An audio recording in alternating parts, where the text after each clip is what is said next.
বন্ধুরা, আমি ডানকুনি থেকে আরিফ। এই যে আজকে আমার পায়রা চলে এসেছে অন্ধ্রা থেকে। ঠিক আছে, এখানে বাচ্চা আছে আর ধাড়ি আছে। ঠিক আছে, পিলাঙ্কা বাচ্চা আছে, কালাঙ্কা বাচ্চা আছে, লাল ফুল বাচ্চা আছে। এই যে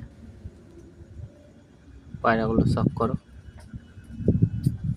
কালাঙ্কা পায়রা আছে, ধাড়ি ফুলশিরা আছে, লাল ফুল আছে, লাল ফুলের বাচ্চা আছে, ফুলশিরা বাচ্চা আছে। যেগুলো কালার হয়ে আছে সেগুলো আমতায় যাবে। আমতায় এক ভাই অর্ডার করেছে, সেখানে যাবে। আর এখানে 4টে বাচ্চা আছে, লাল ফুলের বাচ্চা, 3টে লাল ফুল, একটা ফুলশিরা বাচ্চা আছে, ওগুলো শিয়ালদায় যাবে। আর এক জোড়া কালাঙ্কা আছে, এই যে জোড়াটা। ঠিক আছে, এগুলো শিয়ালদায় যাবে, 6টা পায়রা। আর 2টো পিলাঙ্কা বাচ্চা আছে, এই যে একটা বাচ্চা আছে, একটা বাচ্চা আছে। এই 2টো বাচ্চা আছে, যদি কারোর লাগে নিতে পারে। এই 2টো পাট্টা পায়রা আছে, দুটোই মনে হচ্ছে মাদি হবে। পাট্টা পায়রা আছে, কেউ নিয়ে বিডারও করতে পারে, কেউ নিয়ে উড়াতেও পারে। ঠিক আছে।